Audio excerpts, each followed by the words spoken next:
या पहिला जो मुख्य टाईप जे पॅरेंट आहे त्याच्यामध्ये असंच होतं, की ज्याप्रमाणे ही माशी घाण जागेवर बसते, त्याचप्रमाणे हे जे पॅरेंट असतात ह्या टाईपचे, हे देखील काय करतात, तर आपल्या मुलामध्ये ज्या नकारात्मक गोष्टी आहेत त्याच सतत शोधत असतात.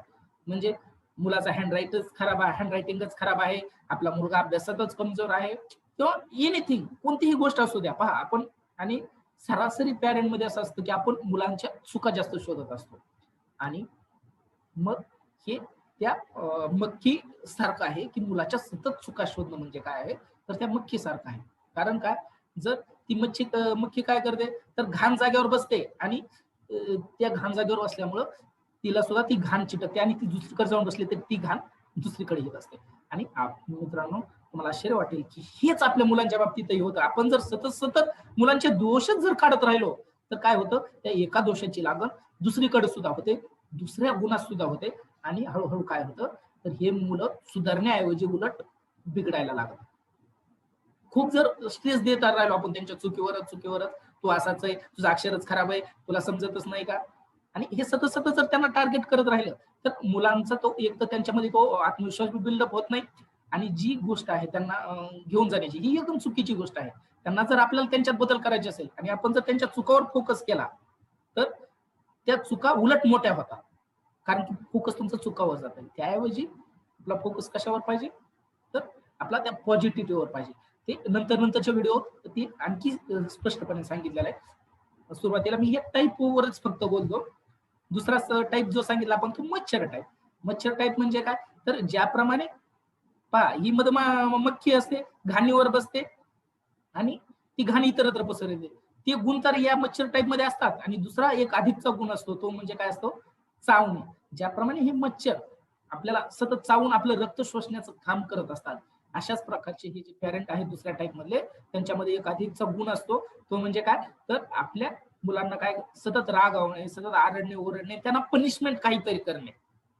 आणि पनिशमेंट केल्याशिवाय त्यांना असं वाटत नाही की आपल्या मुलांमध्ये योग्य ते बदल होतील आणि म्हणून हे सतत काहीतरी पनिशमेंट ती पनिशमेंट मग भावनिक स्वरूपाची असू शकते किंवा शारीरिक स्वरूपाची असू शकते कोणतेही असू शकते मग ही जर आपण सतत जर आरडा ओरड करत असतो मुलाला मारत असतो त्या गोष्टीसाठी तर हे जे पॅरेंट असतात ते या टाईप मध्ये येतात आणि तिसरी जी गोष्ट आहे तिसरी जी पॅरेंटचा प्रकार आहे तो म्हणजे आपला होता सांगितलेला होता तो म्हणजे मधमाशी सारखे असणारे पॅरेंट मधमाशी सारखे असणारे पॅरेंट म्हणजे कसे तर पहा ही जी मधमाशी असते ती काय करत असते सतत वेगवेगळ्या फुलावर बसते आणि त्या फुलामध्ये जे खराब भाग असते त्या खराब भागावरती काहीच लक्ष देत नाही आणि काय करते त्यातलं जे चांगलं चांगलं आहे तिला जे आवश्यक आहे तो मध ती एवढ्या छोट्या फुलातून ती गोळा करते आणि हे सगळं वेगवेगळ्या प्रकारच्या मग ते कितीही खराब फुलं असतात बघा ती काँग्रेसच्या फुलावर बसते तीच माशी जर असेल तर आपले फुलं जे आहेत झेंडूचे असतील गुलाबाचे असतील याच्यावर पण बसणारी तीच माशी असते जे आपले झाड आहेत आंबा असेल पेरू असेल किंवा इतर ज्या झाडाला फळं येतात आणि त्याच्या अगोदर फुलं येतात त्याच्यावर सुद्धा बसते मग ही कोणत्याही फुलावर बसू द्या त्यातून तिला आवश्यक असणारा चांगलाच घटक ती निवडते आणि मग हे जे पॅरेंट असतात हे तिसऱ्या टाईपचे हे अगदी असेच असतात आपल्या मुलामध्ये नक्की काय चांगलं आहे याच्यावरच हे फोकस करतात हे खराब गोष्टीवर जास्त लक्ष देत नाहीत म्हणजे असेल मुलाचं अक्षर खराब एवढं त्याच्यावर जोर देण्याची गरज नाही लगेच ते सुधारलं पाहिजे लगेच त्याला करेक्ट करण्याचा हे प्रयत्न करत नाही तर काय करतात आपल्या चांगल्या गुणाला प्रोत्साहन करतात आपला मुलगा चांगला खेळतोय का त्याच्या खेळाला प्रोत्साहन देतात हा हे तुझ्यामध्ये चांगलं आहे हे सतत त्यांना त्याच्याविषयी अप्रिसिएट करत असतात आणि एक चांगलं पॉझिटिव्ह वातावरण त्या मुलाभोवती निर्माण करण्याचा हे सतत प्रयत्न करत असतात मग हा झाला तिसरा टाईप आणि चौथा टाईप आपण याच्यासाठी सांगितला होता तो म्हणजे माळी टाईप माळी टाईप म्हणजे काय ज्याप्रमाणे माळी काय करतो तर पहा ज्या माळीकडे जी दृष्टी असते ती म्हणजे काय असते तर हा माळी कधीही दोन झाडामध्ये तुलना करत नाही जर एखादं फुलाचं झाड असेल एखादं फळाचं झाड असेल तर दोन्हीला सारखंच द्यावं हा दृष्टिकोन त्याचा नसतं तर त्याचा दृष्टिकोन काय असतो गरजेनुसार देणं तर फुलाच्या झाडाला किती पाणी पाहिजे फळाच्या झाडाला किती पाणी पाहिजे किती खत कशाला पाहिजे साधारणतः याचं जे नॉलेज असतं ते त्याच्याकडे असतं आणि त्या दृष्टिकोनातून तो हे आपले झाड फुलवण्याचा प्रयत्न करत असतो आणि म्हणून मग ही जी माळी टाईप असणारे हे पॅरेंट सुद्धा अशाच प्रकारचे असतात की आपल्या मुलांना नक्की काय गरजेचं आहे त्याप्रमाणे ते देण्याचा प्रयत्न करत असतात. आपल्या मुलाच्या ज्या स्ट्रेंथ आहेत त्या वाढवण्याचा, त्या एनहान्स करण्याचा हे प्रयत्न करत असतात. हा, आपण सर्वसाधारण जे पॅरेंट असतात ते काय करतात, ज्या विकनेस वरती जोर देतात, त्या विकनेस सुधारण्याचा ते प्रयत्न करतात. पण हे जे हे असतात, तर हे लोक काय करतात, ह्या टाईप मधले असणार लोक, तर त्यांच्या ज्या स्ट्रेंथ आहेत त्या स्ट्रेंथ पकडण्याचा प्रयत्न करतात. त्यांच्यात जी पॉझिटिव्हिटी आहे ही पॉझिटिव्हिटी पकडण्याचा प्रयत्न करतात आणि ह्या मुलांमध्ये ती पॉझिटिव्हिटी निर्माण करण्यासाठी ते सतत प्रयत्नरत असतात. आणि पाचवा जो शेवटचा प्रकार सांगितला होता तो आपण सांगितला होता, तो म्हणजे मातीसारखे असणारे पॅरेंट. मातीसारखे म्हणजे कसे काय, म्हणजे कसे, तर मातीसारखे म्हणजे अनकंडिशनल. पहा, हे एक वेळस जो आपण माळीसारखे जे पॅरेंट पाहिले, कदाचित त्याला जर गुलाब जास्त आवडत असेल तर तो गुलाबाच्या झाडाची जास्त निगा घेऊ शकतो. एखादं झाड आवडत नसेल तर कदाचित कमी निगा घेऊ शकतो. हा थोडाफार दृष्टिकोन होऊ शकतो. पण ह्या मातीमध्ये जे असतं ते तिचं जे लव असतं ते अनकंडिशनल असतं. तिच्यामध्ये कोणतीही कंडिशन नसेल. कोणतंही झाड असू द्या, तिच्यापाशी जे आहे जेवढ्या प्रमाणात ती देऊ शकते तेवढ्या प्रमाणात ती देण्याचा प्रयत्न करते. मग ते आंब्याचं झाड आहे का, गुलाबाचं झाड आहे का, कशाचं झाड आहे, तिला काहीच घेणं देणं असं का नाही. मग जे हे प्रेम असतं तिचं अनकंडिशनल असतं. पहा, आपण काय करतो, आपण बरेच वेळेस आपल्या मुलांना आपल्या विचारांप्रमाणे वाढवण्याचा प्रयत्न करत असतो. आपली अपेक्षा जी असते, आपल्या अपेक्षेप्रमाणे आपले मुलं वागले पाहिजे.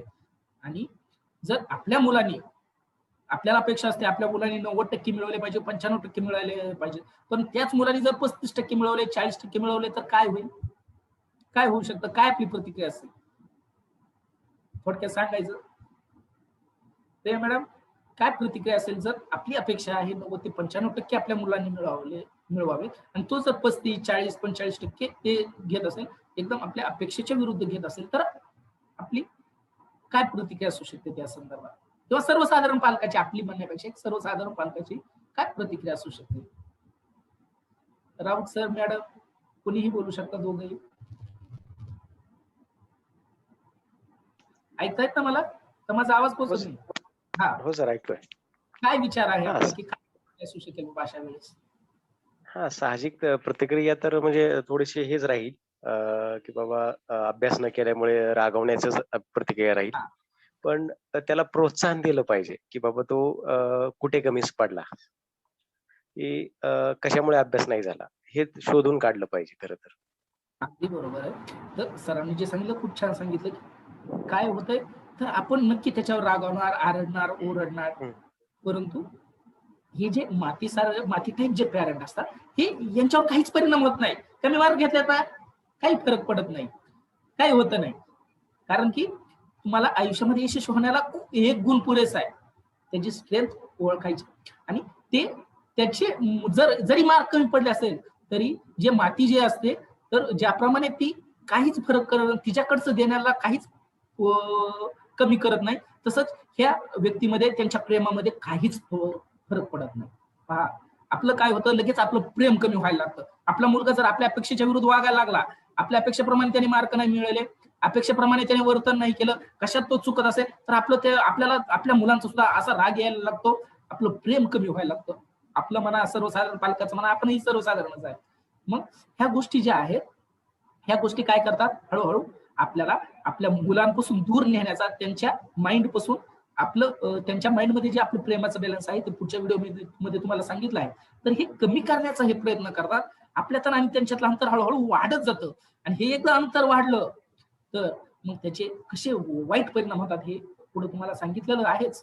परंतु मग हे जे पालक असतात हे अनकंडिशनल, यांच्यावर काही फरक पडत नाही. आता मला नाव आठवत नाही एका पालकांचं, पण एक महान व्यक्ती झालेले होते, मोठा व्यक्ती, एकदम गाजलेला, जागतिक लेवलचा. तर त्याच्या आयुष्यातली एक गोष्ट आहे.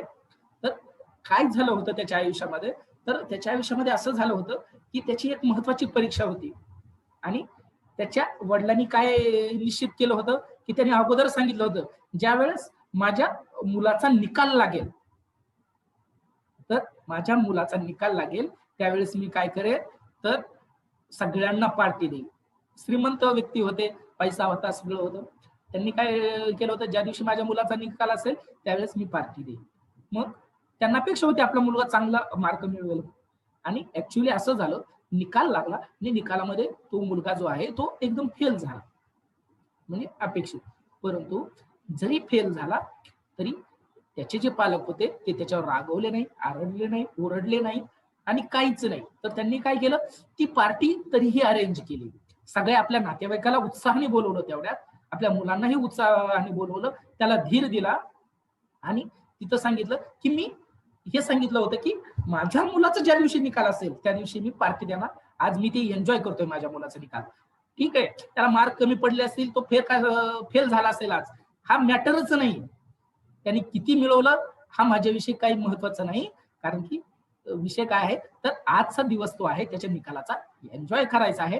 त्यांनीही एन्जॉय केलं पाहिजे आणि ते एन्जॉयमेंट मध्ये त्याला एन्जॉय केलं आणि त्याचा जो स्ट्रेस, डिप्रेशन हे सगळं त्याच्यापासून दूर ठेवलं आणि बाकीच त्याला कुठेही जाणून दिलं नाही की तू कुठंतरी कमी आहेस किंवा तुझ्या कमीपणामुळे माझ्यावर काहीतरी परिणाम होत आहे. आणि नंतर काही काळानंतर ज्या वेळेस हा व्यक्ती मोठा झाला, तर हा खूप मोठा एक महान व्यक्ती म्हणून जन्माला आला. आता मी यांची स्टोरी वाचलेली, पण मला नाव आठवत नाही, मी तुम्हाला नाव नाही सांगत, पण ही ऍक्च्युअली घटना आहे.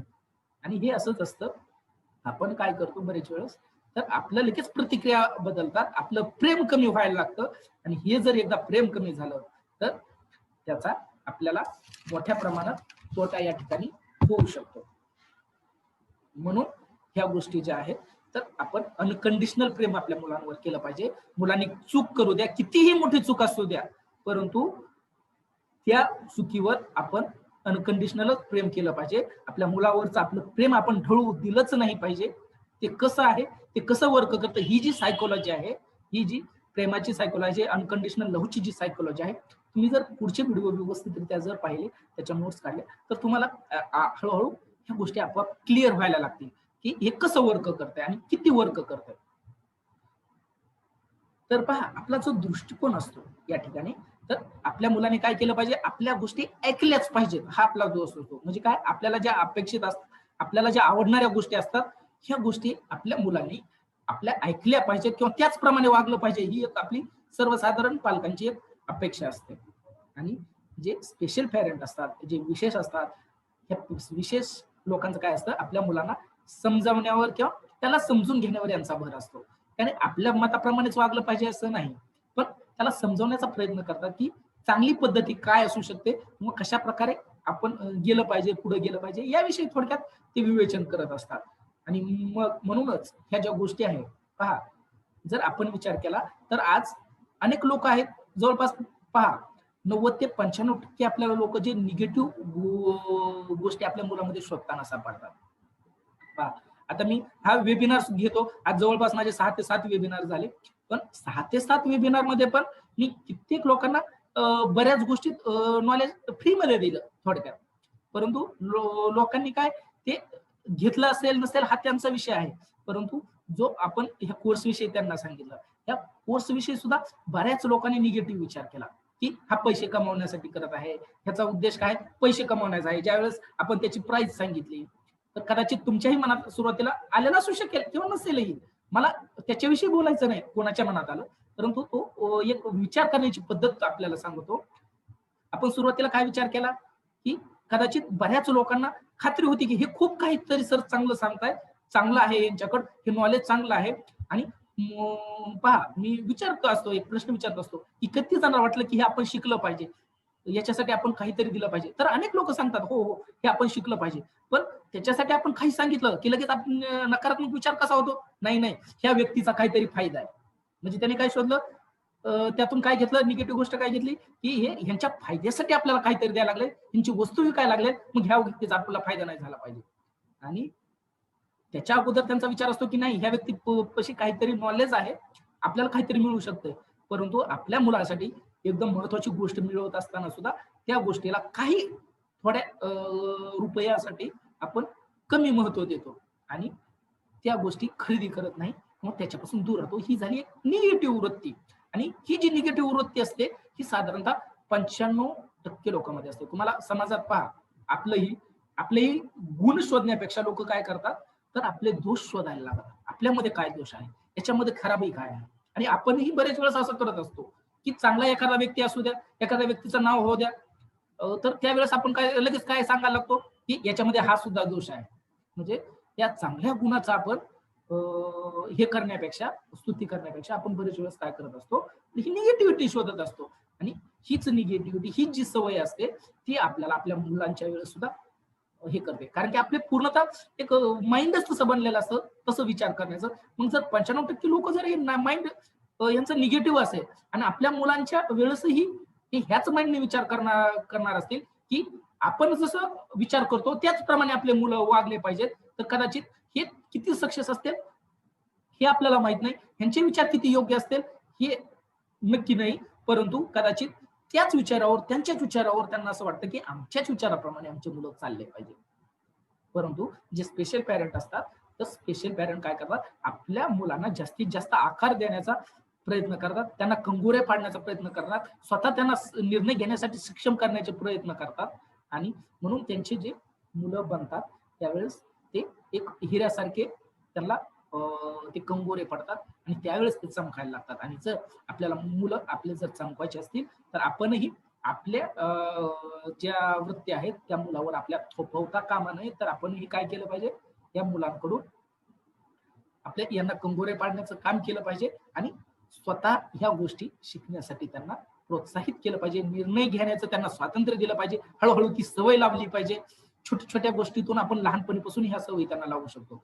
परंतु आपण बरेच वेळाच माझ्या असं निदर्शनास आलं, तर आपण उलट काय करतो, तर आपल्या मुलांना आपण नुसतं मार्ग दाखवतो, हे असं नाही रे, हे असं करायचं, मी सांगतोय तसं करायचं. म्हणजे ही जी वृत्ती असते ही सतत आपल्याला आपल्या अंडरखाली ठेवण्याची वृत्ती असते आणि इथंच आपण मुलांना कमजोर बनवत असतो. त्यांना स्वतःचे निर्णय स्वतः घेऊ देत नाही.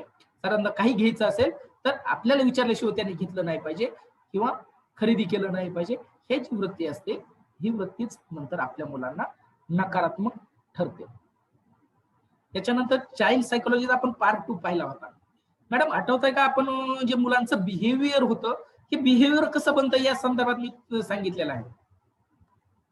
मॅडम आवाज येतोय का माझा? Yes sir, yes sir. हा, ते हे आठवतंय का तुम्हाला? बिहेवियर संदर्भात 4 स्टेज सांगितल्या होत्या. स्टेज कशा आहेत काय? हा सर, थोडासा प्रॉब्लेम आहे. काय छोटीला जरा ताप आलाय ना, जरा किरकिर करते ती. थोडी रडते राऊत सर आज तुम्ही ती. ओके ओके ठीक आहे. राऊत सर तुम्ही पाहिलेला आहे का हा व्हिडिओ? नाही सर, नाही पाहिलेलं. सांगतो. तर जे मुलांचं बिहेवियर हे नक्की निश्चित कसं होतं हे आपल्याला या ठिकाणी समजून घेणं गरजेचं आहे. कारण की मुलांचं जे बिहेवियर असतं हे काय सिस्टीमने ते निर्धारित होत असतं. तर त्याच्यामध्ये 4 प्रकार आपण सांगितले होते. त्याचा मी युट्यूबला सुद्धा व्हिडिओ आहे, माझ्या फेसबुकला व्हिडिओ आहे, मी शेअर सुद्धा प्रत्येकाला केलेला आहे तो व्हिडिओ. आणि हा खुला ठेवलेला आहे, हा व्हिडिओ युट्यूबला सुद्धा हा खुला ठेवलेला आहे की सगळेजण पाहू शकतात. आणि तो जे आहे मुलांचं बिहेवियर हे 4 स्टेज मध्ये घडतं. ते म्हणजे पहिला म्हणजे इन्सिडेंट, एखादी घटना घडते आणि इन्सिडेंट नंतर त्या घटनेमध्ये त्याची इमोशन मिळवली जाते. दुसरी स्टेप येते ती म्हणजे इमोशनची. आणि या इमोशन वरून काय होते, इमोशन त्याच्यामध्ये त्या इन्सिडेंट मध्ये एखाद्या मिसळली तर त्यानंतर त्याची बिलीफ तयार होते. आणि बिलीफ म्हणजे धारणा, त्याची काहीतरी धारणा त्या इन्सिडेंट विषयी, इन्सिडेंट मुळे तयार होते आणि त्याच्यावरून त्याचं बिहेवियर हे निर्धारित होत असतं. त्यासाठी त्या व्हिडिओमध्ये मी एक उदाहरण दिलेलं होतं. ते म्हणजे शाळेतलं उदाहरण दिलेलं होतं की मुलं काय करतात, तर एका शाळेमध्ये जातात आणि आपल्या शाळेमध्ये गेल्यानंतर त्या ठिकाणी त्यांची इंटरव्हल होते आणि इंटरव्हल मध्ये काय होतं, तर त्यांची चर्चा रंगते. तर चर्चा असते त्यांची की आपल्या आई वडील आपल्यासाठी एवढं सर्व करतायत, हे नक्की का करतायत, याची गरज त्यांना का वाटते आणि कशामुळे ते ह्या गोष्टी करतायत, आपल्यासाठी आपल्याला मदत करत असतात, आपल्यावर प्रेम करतात वगैरे वगैरे, असं त्यांची चर्चा रंगते. त्याच्यामध्ये एक मुलगा सांगतो की आपल्या आई वडिलांचं आपल्यावर प्रेम असतं म्हणून ते आपल्यासाठी सगळं करतात, सगळ्या गोष्टी आपल्याला पुरवतात वगैरे, सकाळी उठल्यापासून सगळं काही करतात. तर दुसरा मुलगा सांगतो की नाही नाही, त्यांना देवानी सांगितलं की आपण आपल्या मुलासाठी काहीतरी केलं पाहिजे. तर अशा प्रकारे त्यांची चर्चा रंगते आणि ही चर्चा चांगली रंगात आलेली असते. अनेक मुलं वेगवेगळ्या प्रकारचे या प्रॉब्लेम मत मांडतात आणि त्या ठिकाणी अचानक एक मुलगा थोडं मोठ्याने अचानक म्हणतो नाही नाही म्हणतो, तुम्ही जे सांगताय हे सगळं खोटं आहे म्हणतो. आपलं मुलं, आपले आई वडील जे आहेत ते आपल्यासाठी जर काही करत असतील तर ते फक्त त्यांच्या स्वार्थीपणामुळे करतात, असं त्या ठिकाणी तो विधान करतो. आणि तो सांगतो की आपले आई वडील काय आहेत, खूप स्वार्थी आहेत आणि म्हणून या स्वार्थीपणामुळेच ते केवळ आपल्याला काहीतरी मदत केल्याचा बहाणा करतात, आपल्यावर प्रेम केल्याचा ते बहाणा करतात. त्यांचं प्रेम वगैरे हे काही गोष्टी नाही, त्या सगळे थोतांड आहे. तर त्याच्या मागचं जी मूळ कारण आहे ते आपले आई वडील काय असतात, ते स्वार्थी असतात. मग हे ऐकल्यानंतर बाकीची जी मुलं आहेत ते आश्चर्यचकित होतात की आपले आई वडील स्वार्थी, उलट तेच आपल्यासाठी एवढं काही करतात आणि ते कसं काय स्वार्थी, तर हा मुलगा जे सांगतोय ते खोटं आहे. मग ते त्याला विचारतात, तू असं बोलतोस, ते असं का बोलतोस, असं कसं काय. मग तो त्या ठिकाणी सांगतो, हे पहा म्हणतो, आज आपण काय आहे, आपण आज लहान आहे, पण काही वर्षानंतर आपण मोठे होऊ आणि मोठे झाल्यानंतर आपल्या आई वडिलांना असं वाटतं की आजची जी आपली लाईफ आहे, आपल्या लाईफ मध्ये आपण काय केलं पाहिजे, तर तो आनंद मिळवला, आनंदाचं त्यांना काही घेणं देणं नाही, आपण एन्जॉयमेंट आपल्या खेळाचं त्यांना काही घेणं देणं नाही, आपण तो आनंद मिळवतो का नाही याच्यापेक्षा त्यांना काय महत्वाचं, आपण सतत अभ्यास केला पाहिजे आणि अभ्यास करून काय, तर मोठं कोणीतरी एखाद्या नोकरीला लागलं पाहिजे, मग काहीतरी एखादं डॉक्टर, इंजिनियर, वकील झालं पाहिजे, अशी आपल्या आई वडिलांची मानसिकता आहे. आणि त्याच्यामुळे आपले आई वडील कसे आहेत, स्वार्थी आहेत. मग या ठिकाणी अशी चर्चा चालू असता असता त्यांची शाळा भरते, तो इन्सिडेंट त्या ठिकाणी घडतो. आणि मग त्या ठिकाणी एक श्याम नावाचा त्याच्यामध्ये एक मुलगा असतो. मग हा श्याम नावाचा जो मुलगा असतो तो घरी जातो. घरी गेल्यानंतर ह्या गोष्टीवर थोडाफार विचार करतो आणि घरी गेल्यानंतर साधारणतः त्याच्या आई वडिलांची चर्चा चालू असते. मग चर्चा चालू होते ती पैशाची देवाणघेवाण, त्या आईने काहीतरी वडिलांकडून पैसे मागत असेल महिन्याभर खर्च करण्यासाठी वगैरे, त्यांची चर्चा चालू असते. मग त्याचा हिशोब वगैरे चालू असतं. मग ह्या गोष्टीचं ते बालक काय करतो, बाळ काय करतो, श्याम काय करतो, ऑब्झर्वेशन करतो की नक्की काय घडतंय. आपली आई सुद्धा आपल्या वडिलांकडून पैसे मागते वगैरे वगैरे, सगळ्या गोष्टीचं तो निरीक्षण करतो. आणि त्या ठिकाणी तो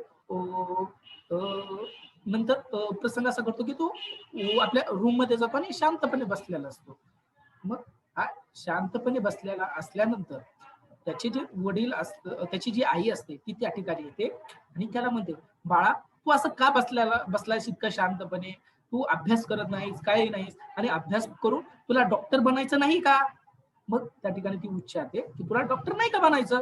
आणि हे डॉक्टर नाही का बनायचं हे तिच्या आईने त्या ठिकाणी विचारल्यानंतर ह्या मुलाची भावना बनते की अगदी बरोबर आहे, हा जो त्या मुलाने जे सांगितलं तसंच त्या ठिकाणी घडतंय की मी माझ्या परेशानीत आहे, मला काहीतरी दुःख आहे किंवा मी एन्जॉय होण्यासाठी माझी आई जास्त लक्ष देत नाही.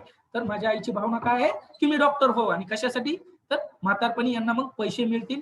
काहीतरी त्या मुलांनी सांगितलेलं असतं त्या ठिकाणी की म्हातारपणी यांना काय होईल, आपण जर नोकरीला वगैरे लागलो तर म्हातारपणी आपल्याकडून त्यांना पैसे मिळतील, आधार मिळेल वगैरे वगैरे, हा त्यांचा स्वार्थ आहे आणि त्यासाठी ते आपलं प्रेम करत, असं प्रेम असल्याचं नाटक करतात, असं त्या मुलांनी सांगितलेलं असतं. तेच त्याच्या डोक्यात येतं की अगदी खरंय, आपल्या सुखाची आपल्या आई वडिलांना तेवढी फिकीर नाही, परंतु फिकीर कशाची आहे की आपण मोठे झालो पाहिजे आणि नंतर त्यांना पैसे भेटले पाहिजे, तो त्या ठिकाणी विचार करतो. आणि त्यानंतर रात्री जेवणाची वेळ येते आणि जेवणाच्या वेळेला ही आई जी असते ती आई काय करते, मग मुलासाठी ताट करते, त्याच्या वडिलांसाठी ताट करते आणि त्यांना जेवायला बोलवते.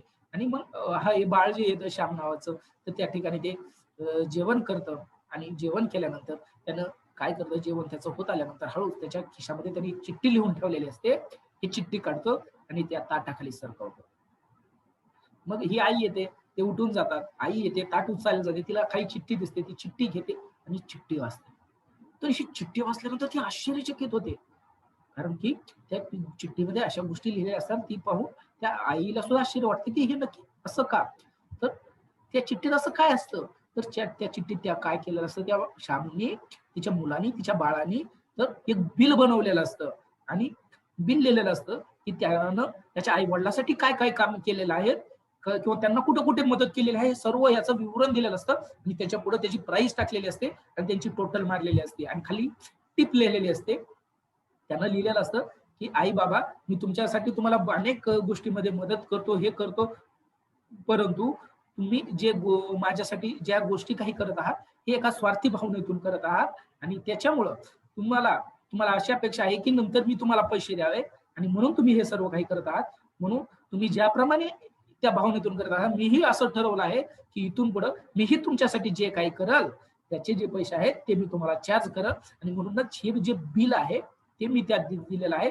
म्हणून त्या बिलामध्ये त्याने लिहिलं असतं, काल मी आईसाठी बाजारात गेलो, बाजारातून हे आणून दिलं, दुकानावर गेलो, दुकानातून ह्या गोष्टी आणून दिल्या, त्याचे 10 रुपये, याचे 5 रुपये, अशा प्रकारचं त्याने बिल बनवलेलं असतं आणि सगळं बिल त्या ठिकाणी जनरेट केलेलं असतं आणि ते ठेवलेलं असतं. मग हे बिल पाहिल्यानंतर पहा, जर असा प्रसंग घडला तर आपणही काय विचार करू शकतो अशा प्रसंगात आपण विचार करायला हवा या गोष्टीवर. मग ही आई देखील त्याची जी असते ती विचार करते, नक्की आपल्या बाळाला असं का वाटलं की आपण त्याच्यावर प्रेम करत नाही किंवा आपण हे स्वार्थीपणातून करतो. हे आईला काही समजत नाही, कारण की तिला हे इन्सिडेंट काय घडलाय ते माहित नसतं. त्याची भावना ही तयार का झालेली हे तिला माहित नसतं, आणि त्यांनी हे बिल तर का दिलं हेही तिला खरं कारण माहित नसतं. मग त्या ठिकाणी ती आई परत परत विचार करते, आणि दुसऱ्या दिवशी परत ज्या ठिकाणी त्यांचं रात्रीचं जेवण येतं त्या ठिकाणी मग ही आई काय करते, ही आई सुद्धा एक चिठ्ठी त्या ठिकाणी लिहून ठेवते. त्याच्यानंतर पूर्ण विचार करून, पूर्ण आपल्या मुलाचं ऑब्झर्वेशन करून, जुन्या गोष्टीचा तर्क लावून ती शोधून काढण्याचा प्रयत्न करून तिला जे सापडलं त्यावरून ती काय करते, परत तीही एक चिठ्ठी लिहून ठेवते. आणि त्या चिठ्ठीतही तिनं काय केलेलं असतं, तर एक बिलच त्या ठिकाणी बनवून ठेवलेलं असतं. आणि मग ती काय करते, दररोज एकदम त्याच्या डायनिंग टेबलवर एकदम त्याच्यासमोर ताट ठेवण्याऐवजी बाजूला ठेवते, त्याच्या खाली चिठ्ठी ठेवते. मग हे बाळाला बोलवलं जातं जेवायला, हे बाळ येतं जेवायला, ते ताट जागेवर घेण्याचा प्रयत्न करतं, तर त्याला त्या ठिकाणी ती चिठ्ठी दिसते. हे चिठ्ठी काढतं, चिठ्ठी पाहतं तर आश्चर्यचकित होतं. त्याच्या आईनेही त्याच्यासाठी एक बिल ठेवलेलं असतं. आणि त्याच्यापेक्षाही खरं आश्चर्य त्याला होतं ज्यावेळेस त्याची ती एकूण पाहतं, त्याची जी टोटल पाहतं, तर त्याची जी टोटल असते ती पाहून ती खूपच आश्चर्यचकित होतं. त्याला वाटतं आपली आई काही येडी झाली का, की अशा प्रकारची त्यांनी टोटल दिलेली आहे.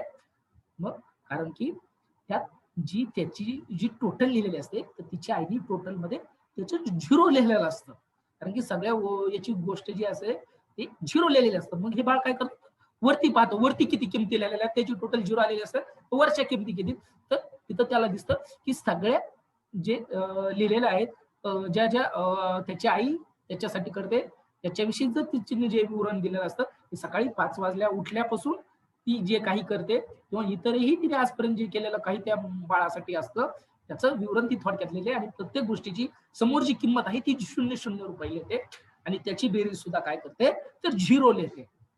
आणि ज्याप्रमाणे त्याच्या बाळाने टीप लिहिली असते त्याचप्रमाणे ती टीप लिहिते आणि लिहिते, बाळा, श्याम बाळा, या ठिकाणी या सगळ्या गोष्टीचं आमचं जे मूल्य आहे ते फक्त आणि फक्त 0 एवढंच आहे. आणि याचं मूल्य जे आहे ते 0 आहे. याचं कारण की आम्ही स्वार्थी नसून आम्ही जे आहे आमचं खरं प्रेम तुझ्यावर आहे, म्हणून हे जे सगळ्या काही गोष्टी करतो आम्ही तुझ्यासाठी करतो. त्याच्यामुळं आमच्या ह्या प्रेमापायीच्या ह्या गोष्टी आहेत, त्याच्यामुळे आमचं काही मूल्य या ठिकाणी नाहीये. आणि म्हणून हे बिल आहे, हे बिल तू तुझ्यापाशी सांभाळून नक्की ठेव, आमच्या प्रेमाचं हे बिल आहे. आणि म्हणून हे बिल पाहिल्यानंतर त्या श्यामच्या डोक्यात लख प्रकाश पडतो आणि त्याला मग रडायला येतं.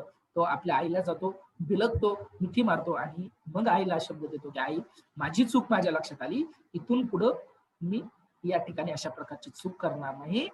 आणि त्याप्रमाणे ते तिथून पुढे वर्तन करायला लागतं. आणि मित्रांनो, याचप्रमाणे हे वर्तन जे असतं ते मुलांचं निर्धारित होत असतं. आता हे उदाहरण दिलं आहे ते तुम्हाला ही प्रक्रिया समजण्यासाठी की मुलांचं वर्तन कसं निर्धारित होतं. तर त्याच्यामध्ये एक इन्सिडेंट घडला. इन्सिडेंट काय होत, तर वर्गात काहीतरी मुलांनी त्यांना सांगितलं, काहीतरी डोक्यात भरलं थोडंफार. त्या इन्सिडेंट मध्ये ज्यावेळेस हा मुलगा नाराज होता काहीतरी गोष्टीवरून, कशावरून तरी, त्यावेळेस त्याच्या आईने जे बोललं त्याच्यावरून त्याची काहीतरी भावना तयार झाली आणि भावनेवरून त्याची धारणा त्याच्यामध्ये मिक्स झाली, त्या इन्सिडेंटवर मध्ये मिक्स झाली आणि त्याच्यावरून त्याची धारणा तयार झाली की आपले आई वडील काय आहेत, स्वार्थी आहेत. आणि त्याच्यावरून त्याचं निर्धारित झालं, मग आपल्या आई वडील स्वार्थी असेल तर यांच्यासोबत आपण कसं वागलं पाहिजे, तर आपणही काय केलं पाहिजे, यांच्याकडून काहीतरी चार्ज घेतला पाहिजे, जसं हे आपल्या अपेक्षा करतात आपणही केलं पाहिजे. आणि मग त्या धारणेवरून त्याचं वर्तन झालं की त्यांनी काय लिहिलं, ती चिठ्ठी लिहिली, त्याचं बिल त्या ठिकाणी त्यांनी आपल्या आईसमोर ठेवलं. आणि मित्रांनो, हेच आपल्या मुलांच्या बाबतीत प्रत्येक गोष्टीत घडतं की ते त्यांच्या आयुष्यात ज्या वेगवेगळ्या इन्सिडेंट घडतात, त्या इन्सिडेंट मध्ये त्यांच्या काहीतरी भावना मिसळल्या जातात. त्या भावना त्यांच्या ज्या वेळेस ह्या इन्सिडेंट मध्ये मिसळल्या जातात त्यानंतर काय होतं, तर त्याच्यावरून काहीतरी त्यांची धारणा बनते आणि ही धारणा बनली की त्याच्यावरून त्याचं वर्तन त्या ठिकाणी निर्धारित होतं. आणि आपण बरेच वेळा असं करतो की हे वर्तन आपल्याला जर एकदा त्यांचं सापडलं, कसं बनलंय, त्यांचं वर्तन आपल्याला ते जर न आवडणार असेल, तर आपण मग त्यांच्यावर राग करणं, त्यांच्यावर आरडणं, ओरडणं, त्यांना मारणं, अशा कोणत्याही प्रक्रिया करू शकतो. रोकटोक ठोक ह्या पद्धतीचा अवलंब त्या ठिकाणी आपण बरेच वेळेस करत असतो. सर्वसाधारण पालक कोणताही हा जवळपास 90-95 ते 99% पर्यंतही विचार केला तरी हे यांच्या बाबतीत होतं, की ते त्याला निगेटिव्ह रिस्पॉन्स देतात आणि मग काय होतं त्याच्यानंतर, तर उलट जे तुमच्यामधले जे प्रेम आहे, प्रेमाचे जे बंध आहेत ते हळूहळू ढिले व्हायला लागतात. आपण जर त्यांना जर सतत रागवायला लागलो, सतत मारायला लागलो, तर ही मुलं काय होतात, आपल्यापासून हळूहळू दूर जायला लागतात आणि जी आपली जी जागा असते ती प्रेमाची, तर ही जागा काय होतात, मग इतर गोष्टी घ्यायला लागतात.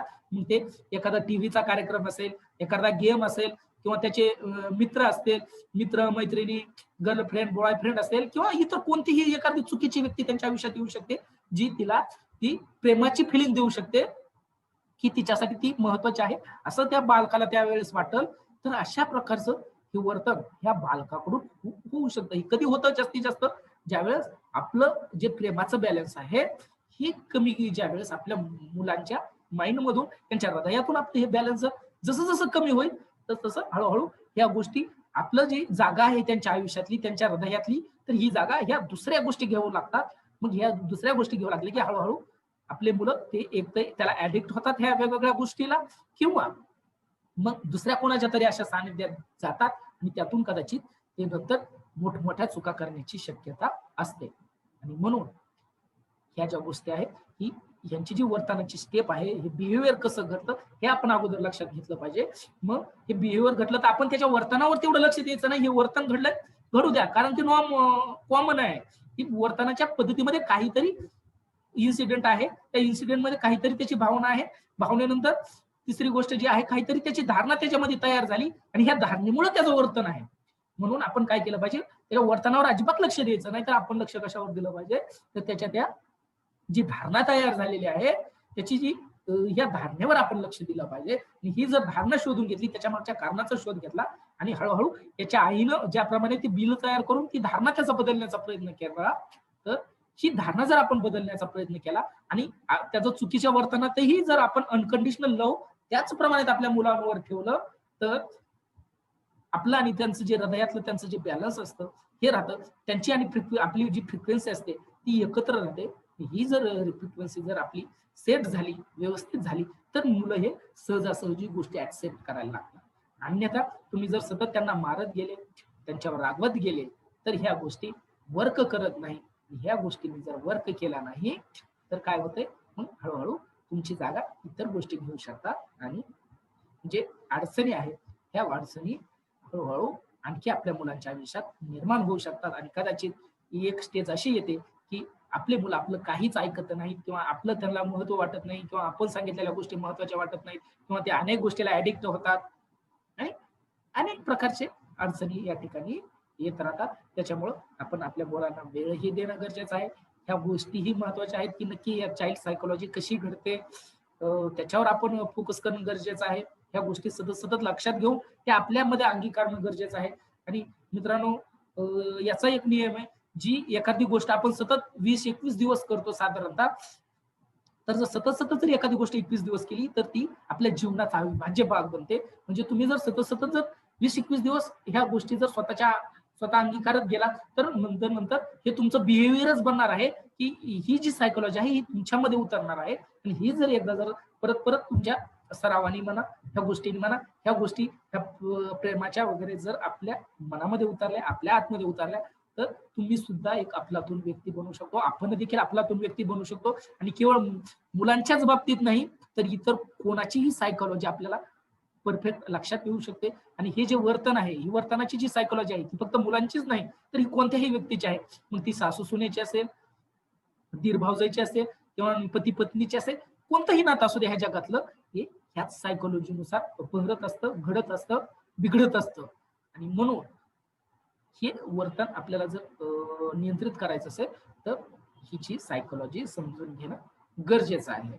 आणि म्हणून ह्या ज्या गोष्टी आहेत, ह्या गोष्टी पण पूर्ण समर्पण भावनेने पाहणं गरजेचं आहे. याचा अभ्यास करणं गरजेचं आहे असं मला वाटतं.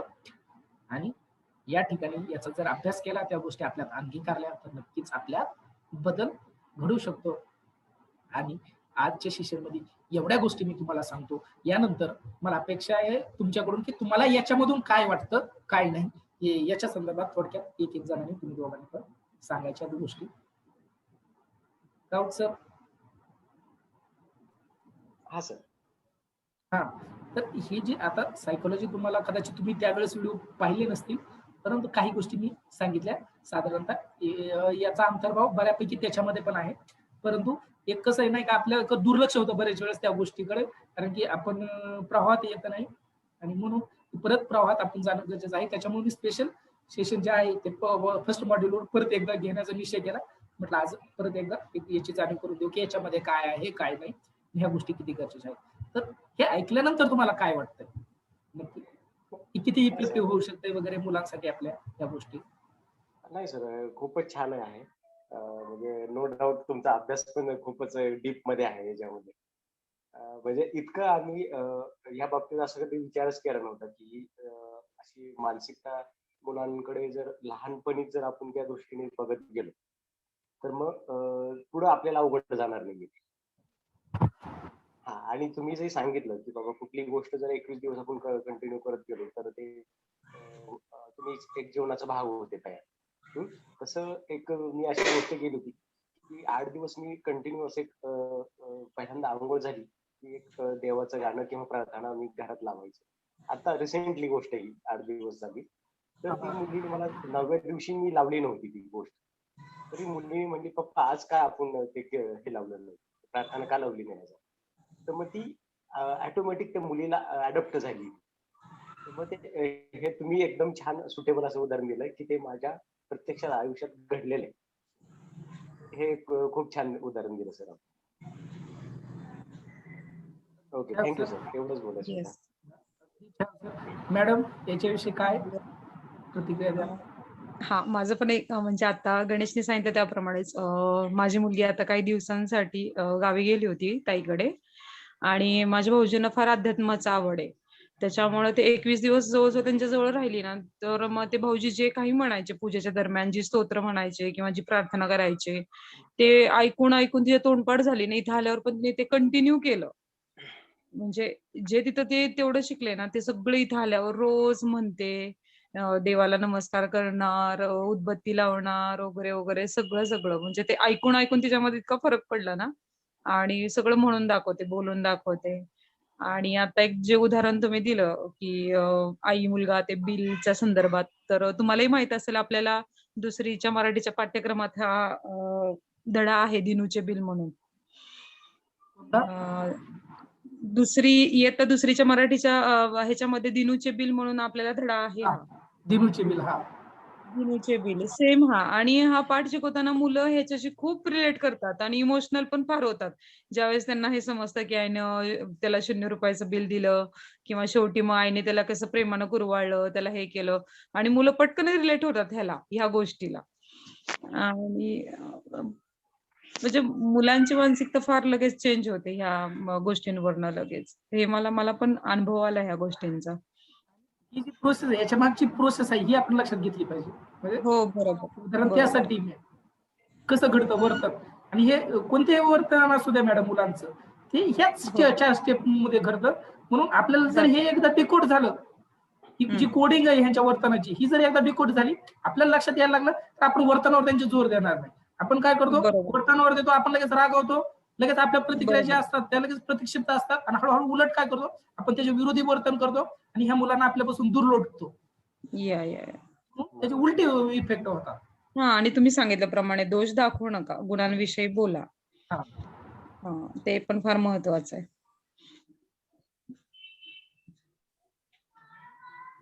हे जे गोष्टी आहेत, ह्या गोष्टी खरंच परत परत परत मॅडम व्हिडिओ पाहायला पाहिजे सर, तुम्ही सुद्धा. हा, येस.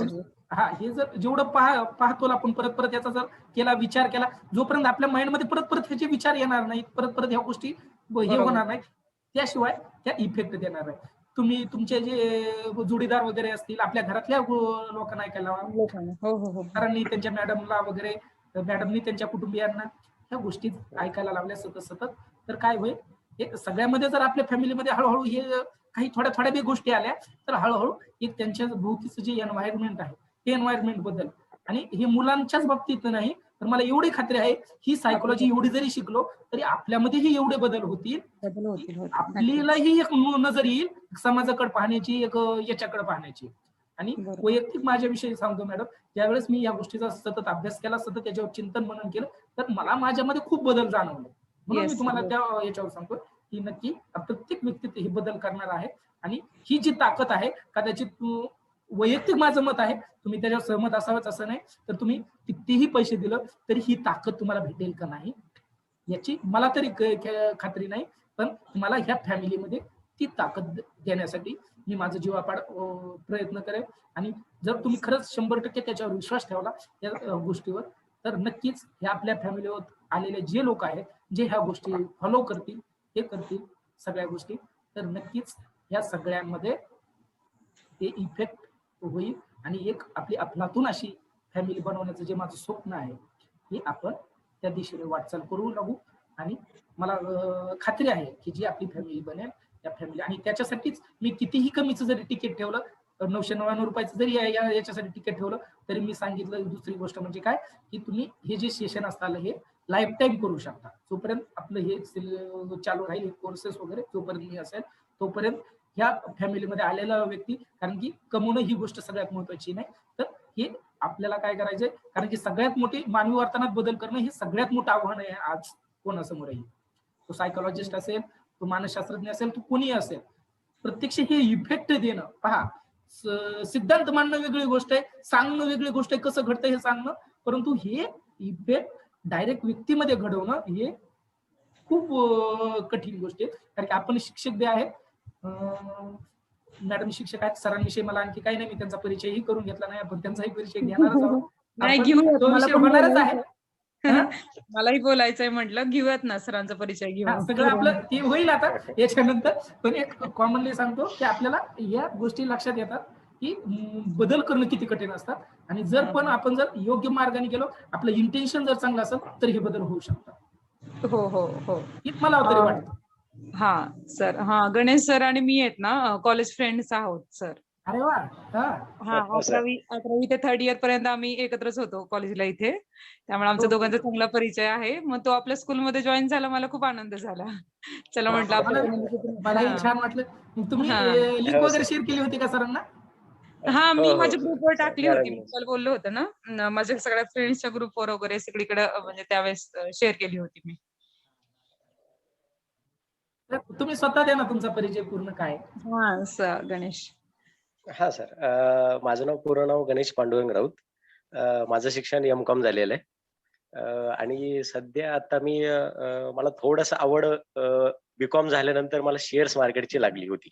म्हणजे थोडंसं आमच्या सरांनीच थोडंसं गायडन्स केला की तुम्ही हे एक नवीन क्षेत्र म्हणून याच्याकडे पहा, की जेणेकरून आपण हे केल्यानंतर, कॉमर्स केल्यानंतर अकाउंटंट, CA किंवा अशा गोष्टीकडे जातो. पण जो आमचा पाया होता कॉमर्सचा, तर सरांनी म्हटले की तुम्ही हा रेग्युलर तर करताच, पण एक साइड बाय साइड तुम्ही थोडंसं शेअर्स मार्केटकडे पहा. हा एकदम फ्युचर मध्ये हा एकदम चांगला तुमचा स्कोप राहू शकतो याच्यामध्ये. सरांनी गायडन्स केल्यानंतर मग अरे कुठं भेटायचं नॉलेज वगैरे काय असं हे करत सरांनीच थोडंसं बेसिक दिलं. परत पुण्यामध्ये जाऊन मी थोडंसं ट्रेनिंग घेतलं आणि आता मी ऍज अ शेअर्स ब्रोकर म्हणून काम करतोय. आणि शेअर्स ब्रोकर तुम्ही कसं काम करताय नक्की, सिस्टीम कशी चालवताय तुमची? ऑनलाईनच. हा हा, आता माझ्याकडे एक फ्रँचायसी आहे, जी एक एंजल ब्रोकिंग म्हणून कंपनी आहे. तर त्याची माझ्याकडे फ्रँचायसी आहे. माझ्याकडे आता एक 125 क्लायंट्स आहे जवळपास. मग त्या क्लायंटला थोडंसं गायडन्स करणं, त्यांना बाबा टीचिंग करणं की बाबा शेअर्स कशी खरेदी करायचे, काय विकायचे, कधी घ्यावेत, कधी न घ्यावेत, ह्याच्याबद्दल थोडंसं मी गायडन्स करतो त्यांना. आणि माझं पण पर्सनली चालू असतंय. दिवसापासून साधारणतः तुमचं हे वर्क चालू आहे? एक 5 वर्ष झालेले सर. 7 वर्ष झालं का? हो, 5 वर्ष तर झालेले. याच्यामध्ये मी तुम्हाला आणखी एक सांगेल की जर याचा जर ऑनलाईन आपण जर असा कोर्स वगैरे जर बनवला, तर याच्यामध्ये खूप चान्सेस आहेत सर. हो सर. हे तुमचं जे आहे ते पर्सनली माझ्या अंदाजे, हो सर. म्हणजे जे तुमच्याकडे येतात तेच. परंतु आता पहा, मी जसं माझं प्रोडक्ट विकतोय, बरोबर आहे. थोडक्यात याचप्रमाणे जर मार्केटिंग. शेअर मार्केटचं वगैरे आपण जर केलं तर याच्यामध्ये हो सर. फार आकाश कमी पडेल एवढ्या संधी. याच्यामध्ये आता तुम्ही किती हा. मिळवता हे मला माहित नाही बाकीच्या त्या गोष्टी, परंतु माझा जे अनुभव आहे त्याच्यावरून सांगतो. आणि याच्यावर सर मी काम करतोय बरं सध्या. साधारणतः अच्छा. 1 ते 1.5 महिन्यात याच्यावर सुद्धा मी कोर्स बनवणार आहे की आपले ओके. कोर्स कसे बनवायचे. आपल्याला जे अच्छा. आवडतं आपलं जे क्षेत्र आहे त्याच्यामध्ये आपण अच्छा. कसं काय आत्मनिर्भर बनवायचं, आपण कसं हम्म. जायचं, आपण स्वतःचे कोर्स कसे क्रिएट करायचे, याच्यावर सुद्धा माझा कोर्स चालू आहे. साधारणतः 1 बरोबर ते आहे. 1.5 महिन्यामध्ये मी त्याच्यावरही वर्क सुरू करणार आहे. हे माझा एका ओके. कोर्स स्थिरस्थावर झाला ना हा थोडा, हा हा हा सर. तो सुद्धा लॉन्च करायचा आहे आपल्याला. आणि हम्म. आपल्या फॅमिलीमध्ये जे लोक येतील त्यांच्यासाठी तर आपण पूर्णपणे त्यांना विकसित करण्यासाठी किंवा त्यांना ज्या संधी वेगवेगळ्या येतील याच्यासाठी एकमेकाच्या सहाय्याने आपण प्रयत्न करूयाच ना. बरोबर आहे. अशा प्रकारे जर तुम्ही जर काही केलं, कारण की हा, सर. आमच्या सोबतचे जे आहेत सर काही लोक शेअर मार्केटवर त्यांनी ऑनलाईन कोर्स केलेले आहेत सर. तर एक हो व्यक्ती सर, आहे. तर त्यांनी 9,999 रुपयाला कोर्स विकतो. नुसती ही माहिती देणं लोकांना. तुम्ही कंपनी अंतर्गत काम करताय पण ते फक्त माहिती देतात. हो. कोर्सची फीस काय आहे 9,999. सर 999. तुम्हाला आश्चर्य वाटेल 3 ते 4 महिन्यात जवळपास त्या व्यक्तीने प्रोफेसर व्यक्ती होता तर 13 ते 14 लाख त्याची कमाई झाली आता 3 महिन्यामध्ये. हो सर. हो सर. हो सर. तुमचं कसं आहे मला माहित नाही बरं. नाही, आता लॉकडाऊन मध्ये कसं झालं सर, कम्प्लिटली वेगळं झालं. सगळे बिझनेस स्टॉप होते पण शेअर्स मार्केट एवढाच एक बिझनेस होता की तो कंटिन्यू चालू होता. एक दिवस सुद्धा सुट्टी नव्हती. आणि लॉकडाऊन मध्ये लोकांना कामं नव्हती पण शेअर्स मार्केटमध्ये जर पैसे गुंतवले असते तर 3 पट पैसे काही न करता आरामशीर झाले असते. हे असं म्हणजे रिव्हर्स इकॉनॉमीचं रिव्हर्स गणित आहे. जेव्हा मंदी असते तेव्हा शेअर्स मार्केटमध्ये आवर्जून या, जेव्हा तेजी चालू होते तेव्हा शेअर्स मार्केटमधून आपलं प्रॉफिट बुक करून बाहेर यायचं असतं. नाही मी तुला सांगतो ही गोष्ट ती नाही सांगत. त्यांनी पैसे नाही गुंतवले, अच्छा. त्यांनी हा. टीचिंग केलं लोकांना. हो हो हो. टीचिंग करून पैसे तेवढे कमवले. 14 ते 15 लाख हो. 2 ते 3 महिन्यामध्ये लोकांना त्यांचा कोर्स विकला त्यांनी की कसं डेली आपण घेतो ना, काय म्हणतो त्याला, बरोबर आहे. हो हो. इंट्राडे. हा Intraday. Internet trading. हो हो. हा तर ह्या ट्रेडिंग मध्ये ट्रेडिंगवर आधारित त्यांनी कोर्स क्रिएट केला की लोकांना समजावं की हे इंटरनेट ट्रेडिंग कसं करायचंय बाबा प्रत्येक बरोबर आहे दिवशी. सर. याच्यामधल्या ज्या हो. वेगवेगळ्या गोष्टी आहेत, ह्या त्यांनी त्याच्या कोर्समध्ये घेतल्या. त्यांचं तिकीट जे आहे ते आहे 9,999 रुपयाचं. म्हणजे नीरज जवळपास बोरगावकर म्हणून आहेत ते. नाही ते वेगळे आहेत. ते नीरज बोरगावकर बी असतील. हा. श्रीशांत बाग म्हणून आहेत माझ्या ओळखीचे. हा हा. Okay okay. यांनी जवळपास 14 ते 15 लाख रुपये 2 ते 3 महिन्यात कमवले. म्हणजे हे नवीन होते, ह्यांना माहित सुद्धा नव्हतं काय असतं हे. हा. ओके. त्यावेळेस शिकले ही सिस्टीम. त्यावेळेस हो हो. इतकी ते बरोबर ग्रोथ आहे. करू शकले. आणि खरंच आणखी आपल्याकडे बऱ्याच गोष्टी आहेत ज्या आपण दिलखुलासपणे ते सगळ्याला देणारच आहोत हळूहळू. त्याच्यावरही माझं काम चालूच आहे. आणि कसं मी सुद्धा शाळेमध्ये इथं वर्किंगला आहे आणि शाळेवर सध्या मी एकटाच आहे. आमच्या मॅडम सुद्धा तिथं रजेवर आहेत. आमच्या शाळा सुद्धा सुरू झालेल्या आहेत. त्याच्यामुळे कसं मला हे थोड्या मर्यादा देतात बाकीचे हे सगळ्या गोष्टी क्रिएट करायला ना. मला तेवढा वेळ भेटत नाही. आणि साधारणतः तरी पण रात्रंदिवस माझं काम चालू असतं याच्यावर. हो, मी असं मोकळा वेळ घालत नाही जास्त व्हायला. आणि साधारणतः 1 ते 1.5 महिन्यामध्ये मी याच्यावर कोर्स सुरू करतोय. आणि जो कारण की हा. जास्तीत जास्त लोकांना आणखी आपल्या संधी भेटतील बाबा हे करण्यासाठी. हा. नाही म्हणून जे सर, फॅमिली मला तर असं वाटतंय की इन फ्युचर स्कूलमध्ये सुद्धा सायकोलॉजिकल Yes, yes, हा सब्जेक्ट येईल. As a Yes. तुम्हाला गव्हर्नमेंटला तुम्हाला तो आणावाच लागणार आहे. कारण की नाही, जे तो तर आहेच. जे मुलांचं जे आता हे चाललंय किंवा आपलंच हे म्हणा की जे आपण दैनंदिन ज्या गोष्टी चेंज होत चालल्यात तर त्याचा पण परिणाम मुलावरती अर्ली स्टेज वरती व्हायला लागलाय. जे आपल्याला 10वी 11वीच्या नंतर जो परिणाम झालेला आहे आमच्याकडे तो आता मुलाला 7वी 8वी मध्येच व्हायला लागलाय. म्हणजे ते सायकोलॉजिकल मुलांना शिकवणं किंवा समजून सांगणं याच्यासाठी ऍज अ तुम्हाला तो एक वेगळा सब्जेक्ट किंवा एकदा वेगळा नाही, टीचर म्हणून तिथे हे होईल असं होईल ते. बरोबर आहे सर. आज हा. स्ट्रेस असेल, डिप्रेशन असेल, पहा 5-5 हो. 6-6 वर्षाची मुलं स्ट्रेस मध्ये बरोबर डिप्रेशन आहे. मध्ये. हो. याचं कारण आहे की हे जे आजचं वेगवेगळं तंत्रज्ञान आहे का, जेवढं हे तंत्रज्ञान विकसित होईल त्याच्यासोबत तेवढं. त्या अवगुण सुद्धा त्याची काही येणार आहे. बरोबर आहे सर. जे आपलं जे बरोबर. लहानपणी लाईफ होतं एकदम स्वच्छंद हो. फिरणं फिरणं हो. बागडणं हे आजच्या बस, मुलाला बस. नाही. तर यांना काय नाहीये. मोबाईल, फेसबुक ह्या गोष्टी, हो. बाकीच्या ज्या गोष्टीमुळे स्ट्रेस, डिप्रेशन ह्या सगळ्या गोष्टी आलेल्या आणि ह्या चालू मुलांनाच झालेत त्या. नाही तर जवळपास 90 ते 95% लोकांना आलेल्या. हो हो आहे. तुम्हाला सांगतो सर, हम्म. ऍक्च्युअल गोष्ट अशी की डॉक्टरचं जेवढं महत्व नाही तेवढं महत्व ह्या सायकोलॉजीचं महत्व सायकोलॉजिकलचं आहे. आहे. ज्याला सायकोलॉजी बरोबर. समजते, जो याच्यावर काउन्सिलिंग करू शकतोय, तर ह्या बरोबर आहे. काउन्सिलरचं महत्व एमबीबीएस डॉक्टर पेक्षा 10 पटीने जास्त असेल काही दिवसांनी. खूप आज खूप बी खूप आहे, खूप. परंतु ह्याची जी जाणीव आहे ती आणखी लोकात तेवढ्या प्रमाणात नाही. सर आता ही मी वरच्या आता सांगतो, रिसेंटली एक गोष्ट आहे. आमच्या रिलेटिव्ह मध्येच थोडासा असा किस्सा झाला होता. तर आम्ही ते सायकोलॉजिस्ट डॉक्टरकडे गेलो होतो. तर त्यांची ओपीडी किती असेल, 300वा नंबर होता. ऍज अ फक्त 4 वाजेपर्यंत. सकाळी तो 11 चालू करायचा, 4 वाजेपर्यंत 300 पेशंट त्यांनी हँडल केले होते. मला सांगा. आणि त्याची फर्स्ट एक्झाम घे आपले, थोडक्यात हे घेतो, ₹700 फर्स्ट व्हिजिट, सेकंड व्हिजिटला ₹300 घेतोय.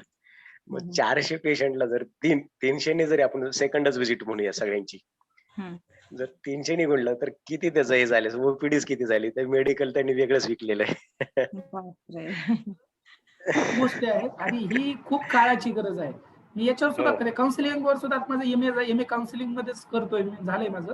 ओके ओके सर्व सर. मी भविष्यात ते सुद्धा करणार आहे. परंतु हे जे बाकीच्या गोष्टी आहेत हे लोकांसाठी आहेत, किंवा आपल्या फॅमिलीमध्ये बरोबर आहे. येणाऱ्या, किंवा ज्यांना काहीतरी प्राप्त पैसा बी मिळवायचा याच्यासोबत. मग पहा हो. सर, आपण कोणत्याही गोष्टीत तुम्हाला ज्याची आवड आहे अशा गोष्टीत कोर्सेस तयार करू शकतो, वेगवेगळे हे विकू शकतो, याच्यातून पैसा मिळवू शकतो. या सुद्धा गोष्टी बरोबर आहेत. आहे सर. मग ह्या सुद्धा मला त्याचा सुद्धा प्लॅटफॉर्म तयार करायचा आहे, की जास्तीत जास्त लोकांना कसं ह्या गोष्टी तयार करता येतील, कसं त्यांना अर्निंग पण करता येईल. शिकता शिकता अर्निंग आहे विषय. बरोबर कसा आहे आहे, सर. स्पेशल तुम्ही अर्निंग शिकता करायला गेला शिकता वेगळी गोष्ट आहे, पण तुम्ही काही हो. गोष्टी अक्वायर करताय ते शिकत शिकत असताना जर तुम्हाला जर अर्निंग भेटत असेल, तर ही जी अर्थशास्त्राची ही सिस्टीम असेल ही पूर्ण वेगळी असेल. म्हणून बरोबर आहे या सर. सिस्टीमवर सुद्धा मी काम करतो. ओके. थोडक्यात असं आहे मॅडम. आपलं परत आहे बरं, रविवारी सेशन आहे.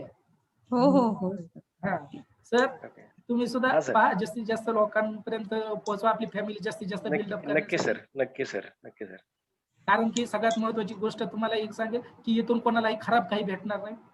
हा जर सर. झालं तर खूप काही बदल होतील, हा माझा विश्वास आहे. तुम्हाला जो आलेला असेल हे तुमचं मत असेल. तुम्हाला काय वाटतंय काय नाही हे पाहून नाही नाही ते नाही. व्हिडिओ सर पाहिल्यानंतर हळूहळू, आणि ज्यावेळेस आपलं हे रंगात येईल का आणखी पहा, आता माझ्याकडे फक्त 3 ऍडमिशन आहेत. आज तुम्ही 2 हजर आहेत. हे तिसऱ्या सरांचा मला फोन आलेला होता, ते काहीतरी बाहेर आहेत, त्यांना आज जमणार नाही वगैरे, मीटिंगवर सांगितलं त्यांनी मला. ओके. मग एकंदरीत ही जी फॅमिली जशी ग्रो होईल तसं ह्याला रंगत जशी जशी वाढेल आपली, तशी खूप मजा येणार आहे यात, खूप एन्जॉयमेंट आहे आपली. बरोबर आहे. आणि एन्जॉय करत करत आपल्याला ह्या सगळ्या गोष्टी सहज सहज आपल्यामध्ये बदल होत चालतील ना.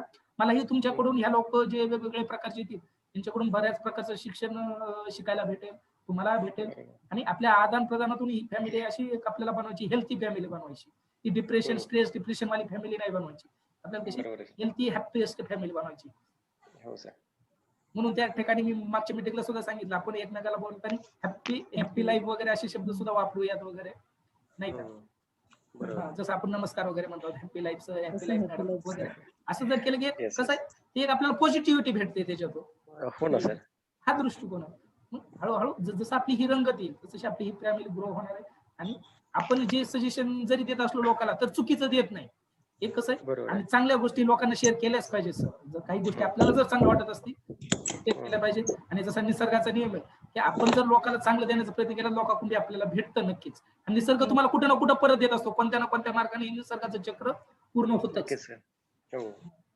म्हणून पहा, सगळ्यांनी तुम्ही पण प्रयत्न करा, तुम्ही पण साथ द्या. कारण की एखाद्या वेळेस माझ्याकडे निगेटिव्ह डायरेक्ट मी याची ऍड देऊन लोकांना मी बोलवतो, पण याच्यातून येणारे लोक कदाचित सुरुवातीला माझ्याकडे निगेटिव्ह दृष्टिकोनातून पाहतील, याला काय कळतंय असंही पाहतील, किंवा ह्याचा फायदा असंही पाहतील. पण तुम्ही जर त्यांना सांगितलं की नाही गाड्या इथं काहीतरी आपल्याला चांगलं आहे, तर साहजिकच त्यांना वाटेल. आणि एवढे आपण पैसे सध्या तरी घेत नाही लोकांकडून. आपण मी आमच्या कमी ग्रुपवर किंमत घेतो की आपण एक चहा पाण्यावर मित्रासाठी खर्च करतो, किंवा आपल्या मुलांना कुठे एक दवाखान्याला कोणी सांगितलं खर्च करू शकतो. आपण काहीच चार्ज करत नाही, जवळपास फुकट असल्यासारखं हे वाटतोय. परंतु नाही आपल्याला ही सर, आता फॅमिली ग्रो साधा करायची. सर्दी खोकला जरी झाला आणि तिथं जाऊन आपण आला तरी ₹1000 सहज जातात. सहज जातात सर. तरी पण लोक खूप विचार करतात ह्या गोष्टीवर, कारण की लोकांना वाटतं ह्याचा बरोबर आहे. फायदा आहे, ही हो, दृष्टिकोन असतं. तसं होतंय ते. बरोबर आहे. माझी हे असतं तुम्हाला की बाबा करा, प्रयत्न करा. जर कोणाला ओके सर. तुम्ही तोंडी सांगून जर 14 सांगितलं तारखेला ठेवताय का सर परत? रविवारी 8 वाजता 14 हा तारीख चालेल. रविवारी. ठीक आहे, लिंक शेअर करा, मग टाकतो आम्ही हो, ग्रुपवर वगैरे. लिंक वगैरे शेअर करतो. हो हा. हो कोणी कुणाला जर इच्छा असेल वगैरे येण्याची, हे बी सांगा हो. त्यांना, आहे बाबा व्यवस्थित आहे. आणि हा, मला हो. नाही का हे काय करायचंय मॅडम, आपल्याला दुसऱ्या प्लॅटफॉर्मवर न्यायचं. हे सध्या तुम्हाला हो, व्हिडिओ हो, जे हो. दिसत आहे ते युट्यूबवर आहेत ना, तर हे ओके. युट्यूबवर येण्यापेक्षा मला स्पेशल प्लॅटफॉर्म आपला तयार करायचा आहे, तिथं आणखी तुम्हाला चांगल्या प्रकारे हे येईल. आणि खर्च त्याचा खूप असल्यामुळे कसं होतंय, मला 2 आणि 3 ऍडमिशन, उलट मी माहिती आहे का मॅडम, याच्यावर हा. ऍडव्हर्टाईज वगैरे याची फेसबुकला माझी ऍडव्हर्टाईज चालते.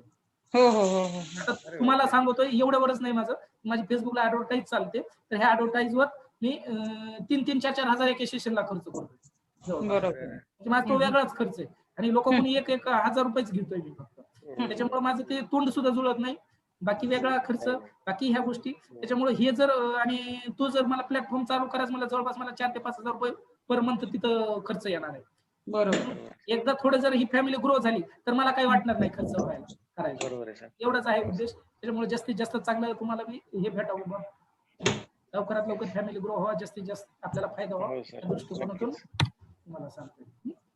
Yes sir, yes sir. नक्कीच सर. चालतंय, छान वाटलं ओके. तुमच्यासोबत आजची मीटिंग करून. हो सरांचं सर. हे नॉलेज ऐकून छान वाटलं. हा सर. आणि सर मुलं किती आहेत तुम्हाला? एक मुलगीच आहे फक्त मला सर. किती इयरची? आता 5 कंप्लीट झालीत तिचे. 5 वर्षाची. हा, 5 कंप्लीट झालीत. मी तिला म्हणजे असं लहानपणापासूनच थोडस हे केलं होतं. मी थोडस गर्भसंस्कार पण तिला हे केले होते तिच्यावर. हम्म. ऍज ते आपले तुम्ही ऐकलं असेल नाव बालाजी तांबे म्हणून. बालाजी तांबे. हा हा. तर मग तिचे गर्भसंस्कारामध्येच त्याला ते संगीत ऐकवणं, त्याला ते औषध देणं, इव्हन 1 वर्षापर्यंत मी त्याला म्हणजे पूर्ण तशी ट्रीटमेंट दिलेली. येस. त्यांचं पुस्तक वाचून दिलेली तुम्ही का त्याचं काही? हो, नाही नाही, पुस्तक वाचून आणि प्लस आमचे इथे हे पण आहेत, MD आयुर्वेदिक डॉक्टर पण आहेत. हा. तर त्यांच्या सल्ल्याने पण आणि प्लस पुस्तक वाचून सुद्धा हे दिलेले. त्याच्यामुळे ते खूप ब्रिलियंट आहे, खूप शार्प आहे. फक्त त्याला तसं दिलं ना आपण डायरेक्शन पुश केलं, ते एकदम छान जाते ते पुढे. मी पण फॉलो केले दोन्ही मुलींच्या वेळेस सर. येस. आहे बरं, ते गर्भसंस्कार वगैरे ह्या ज्या गोष्टी आहेत त्या खूप हो सर. वर्क करतात. Yes sir, 100% yes. हो सर, हो सर. त्यांनी सांगितले आपण थोडे थोडे टेक्निक्स आहेत ना सर, त्यातले खूप युजफुल आहेत बरं का, मुलांसाठी त्यांच्या मेमरीसाठी फार हा, हा, हा. युजफुल आहेत. आणि त्याचा प्रत्यय मला दोन्ही मुलींच्या वेळेस आलेला आहे. मी पण फॉलो केलेलं आहे. सरांना सुद्धा सांगेल सर, मॅडमांना वगैरे हा. सुद्धा मीटिंगला बी घेऊन आलात तरी काही अडचण नाही बरं. म्हणजे बर कसं बर बर. सहज मध्ये काय होतंय माहितीये का याच्यामध्ये आपल्याला, हा. हे बाकीच्या त्यांच्या कानावरून पडलं वगैरे तर हो ना. सहज हे होतं. सहज सहज आपले सहज घडतात चालत ह्या चालत गोष्टी. होऊन जाईल ते. बरोबर आहे सर. आणि दुसरी गोष्ट कशी, एक सवय बी लागते आपल्याला बोलण्याची वगैरे. बाकी आता ते असते कसं मला माहित नाही, परंतु हा, बरोबर आहे. ह्याचा मीटिंगचा फायदा होतो, फायदा होऊन जातो. असं हो सर, जाणवतं. नक्कीच. उलट लोक तर एका तिकीट मध्ये 2 सुद्धा देणार नाही, पण आपलं तसं नाही. आपला मेन उद्देश काय, मूळ उद्देश काय, जास्तीत जास्त इफेक्ट हो, होणं गरजेचं आहे. इफेक्ट होणं बरोबर आहे. नक्की सर, चालेल. Okay sir. चालतंय. चला. एकंदरीत छान हो. वाटलं तुमच्या दोघांसोबत ही आजची मीटिंग करून. हा सर. आपण परत पुढच्या शुक्रवारी तर भेटूच. Happy life sir. Okay sir, happy life. ते दोघांचेही थँक्यू. आणि ओके करा, सर. सहकार्य करा. रविवारच्या मीटिंग हो. साठी जास्तीत जास्त लोकांना सांगा. हो नक्कीच सर. नक्कीच सर, घ्यायला नक्कीच. तयार असतील तर त्यांना तसंही सजेशन द्या. हो सर, नक्कीच नक्कीच नक्कीच. थांबायचंय का पुन्हा? हो सर. आणि हो हो सर. दुसरी गोष्ट बघा, याच्यावर थोडं प्रामाणिकपणे लक्ष देण्याची गरज आहे आपल्याला. हो सर. हो ठीक हो, आहे.